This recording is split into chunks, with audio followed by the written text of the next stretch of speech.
नमस्कार बच्चों, क्या हाल चाल है। तो आज की इस वीडियो में हम लोग आगे प्रश्नमाला पूरी करेंगे। 50 प्रश्न हमने किए थे हिंदी साहित्य के आदिकाल और इनके काल विभाजन, भाषा, लिपि संबंधी प्रश्नमाला चल रही है। 50 कर लिए थे, आगे वाले 20 प्रश्न आपके सामने मैं रखूँगा। तो चलिए बिना किसी देरी के ये प्रश्न हम करेंगे। पुरानी हिंदी से क्या तात्पर्य है, ये वाला प्रश्न हमने कर लिया था और आज हम 20 आगे प्रश्न पढ़ेंगे। राजाओं के शौर्य का अतिशयोक्तिपूर्ण वर्णन किस काव्य की विशेषता है? नाथ सिद्ध काव्य, रासो काव्य, लौकिक साहित्य या गद्य साहित्य। आप लोग जानते होंगे कि रासो साहित्य ही सही उत्तर आना चाहिए, क्योंकि इस काव्य के जो कवि हैं वह किसी न किसी आश्रयदाता या किसी राजा के अधीन वो आश्रय प्राप्त थे। तो आश्रयदाता यानी कि राजा या शासक के अधीन वो काम किया करते थे। वो उनके शौर्य, वीरता का बखान करते थे। उनके श्रृंगारिक जो संबंध रहे हैं या प्रेम प्रसंगों का भी वो अच्छे से पन्नों पर उकेरते थे और यही कारण उनको पुरस्कार भी मिलते रहे हैं।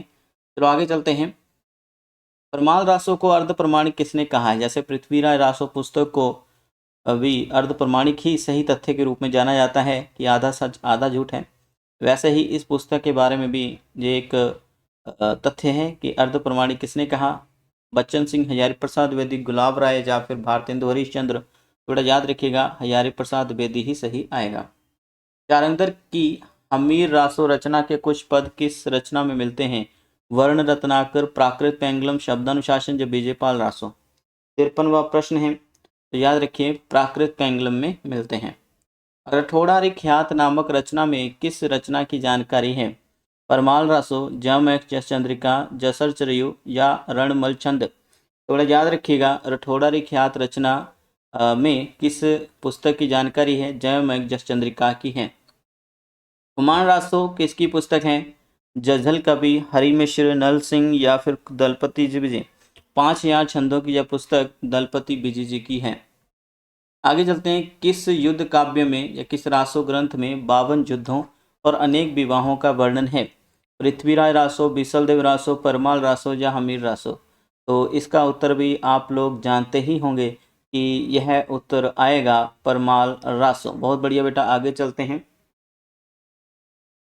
आगे है, अमीर खुसरो के अन्य नाम में कौन सा नहीं आता है? अबुल हसन, तोता हिंद, तर्क ए मल्लाह या तुर्क के अल्लाह। यहाँ पर क्या उत्तर आना चाहिए? बिल्कुल सही उत्तर दे रहे हैं आप लोग।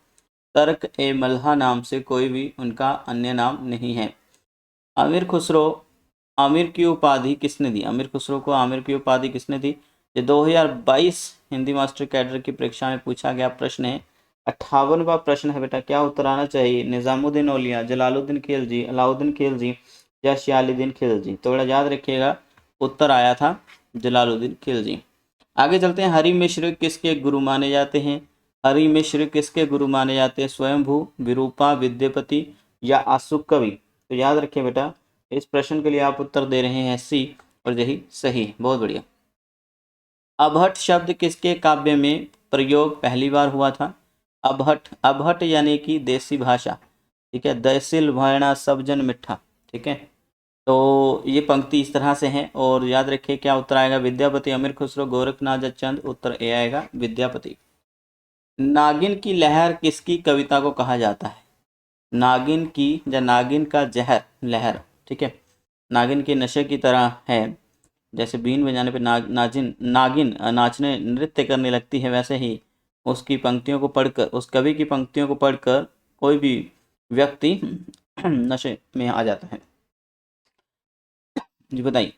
सरप्पा, गोरखनाथ, विद्यापति, अमीर खुसरो। तो विद्यापति सही उत्तर आना चाहिए। आल्हा खंड को परमाल रासो नाम से किसने प्रकाशित किया था? आल्हा खंड को परमाल रासो नाम से किसने प्रकाशित किया था? जी हाँ, तो 62।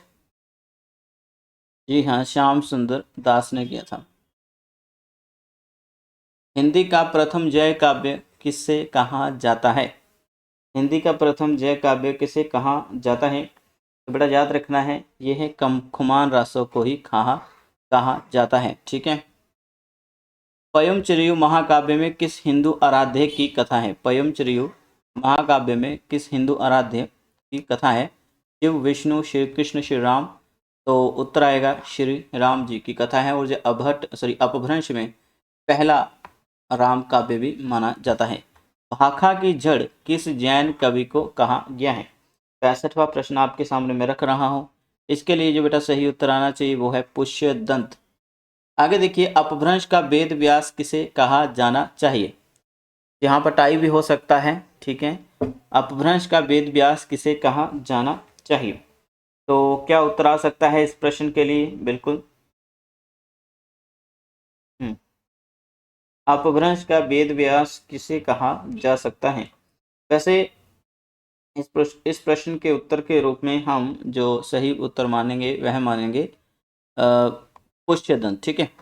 वैसे स्वयंभू को भी कहा जाता है क्योंकि उन्होंने भी कृष्ण कथा का उल्लेख किया है, और इसलिए कहा था कि टाई हो सकता है। दामोदर कवि नहीं है, हेमचंद्र नहीं है, पुष्यदंत, स्वयंभू दोनों हो सकते हैं, लेकिन ज़्यादातर पुष्यदंत को ही कहेंगे क्योंकि स्वयंभू को राम कवि के रूप में जाना जाता है और पुष्यदंत को कृष्ण कवि के रूप में। आगे चलते हैं। हेमचंद्र डैश कवि हैं? सिद्ध कवि हैं, जैन कवि हैं, नाथ कवि हैं या रासो कवि हैं? तो बेटा जी क्या उत्तर आना चाहिए? यहाँ पर जो उत्तर आएगा वह आएगा जी अपना जैन कवि, ठीक है। आगे हमारे पास है 18वां प्रश्न यानी 68वां। इस रचना के अध्याय को संधि भी कहा जाता है? इस रचना के अध्याय को संधि भी कहा जाता है? पृथ्वीराज रासो, पयमचरियु, महापुराण या दोहा कोश? यहाँ पर उत्तर आना चाहिए पयमचरियु। 90 संधियां हैं उस पुस्तक में। आगे चलते हैं। मानक भाषा का अर्थ क्या हो सकता है? मानक भाषा का अर्थ क्या हो सकता है? ईमानदार भाषा, प्रतिष्ठित और गर्वित भाषा, मान सम्मान की भाषा, औपचारिक पत्र व्यवहार की भाषा। 69वां प्रश्न है आपके सामने, बड़ा याद रखिएगा। औपचारिक पत्र व्यवहार की जो भाषा है वह मानक भाषा के रूप में जांच की जाती है। अंतिम प्रश्न हम आपके सामने प्रस्तुत करेंगे। वर्तमान समय में भारतीय मुद्रा के नोट पर कितनी भाषाएं हैं? ये बहुत ही इंपॉर्टेंट प्रश्न है। आप 10 रुपये से लेकर 20, 50, 100, 200, 500 तक के नोट आज मार्केट में घूम रहे हैं, लेकिन आपने बताना है बच्चे कि इसके लिए क्या उत्तर हो सकता है। भारतीय मुद्रा पर कितनी भाषाएं हैं?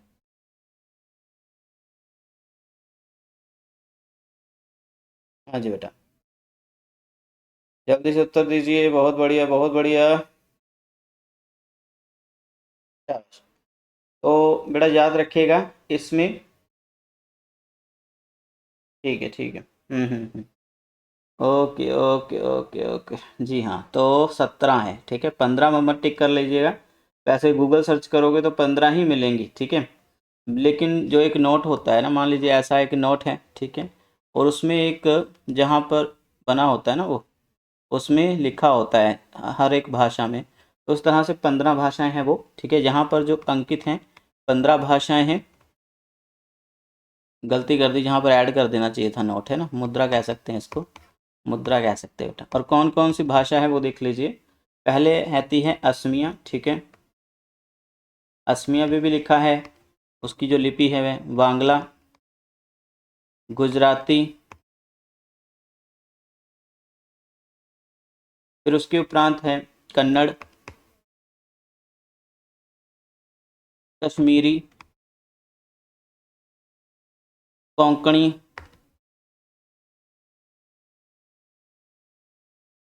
मलयालम, ठीक है, मलयालम, फिर उसके बाद मराठी भी है, नेपाली है, उड़िया है,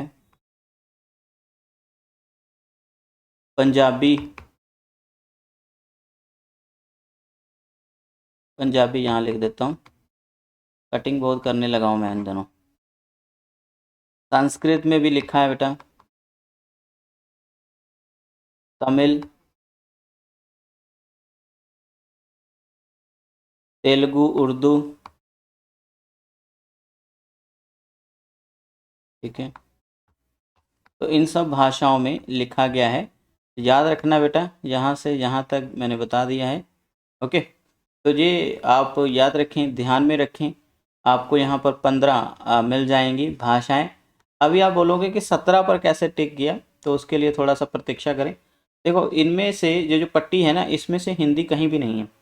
हिंदी आपको मिलेगी जहाँ पर, ठीक है, ओके, पीछे भी लिखी होगी, लेकिन हाँ इंग्लिश में भी लिखा हुआ है। तो अंग्रेजी और हिंदी को भी मिला लिया जाए तो 17 मिल जाती हैं।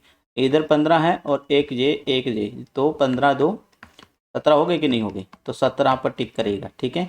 अगर जब बोला जाए कि सफ़ेद पट्टी जो होती है एक नोट में, मुद्रा में, वहाँ पर कितनी है? तो 15 है। ओके, याद रखना। 1 2 3 4 5 6, कोंकणी जो है मराठी की बोली 6 7 8 9 10 11 12 13 14 और 15 बेटा, ठीक है। तो इस तरह से हमारे 20 प्रश्न समाप्त हुए। पूरा बता दिया मैंने बेटा। ये यहाँ से प्रश्न ना पूछे जाते हैं ज़्यादातर कम्पिटिटिव एग्जाम में, जैसे एसएससी की तैयारी कर रहा है, कोई पीसीएस की तैयारी कर रहा है। लेकिन हिंदी वाले याद रखना है, ठीक है, क्योंकि हिंदी इस पट्टी में नहीं है, वो मुख्य रूप से दे गया है अब बाहर। ओके, तो आज की इस वीडियो में इतना ही। कक्षा अच्छी लगी तो अवश्य लाइक करके जाना। धन्यवाद। चैनल को भी सब्सक्राइब करना।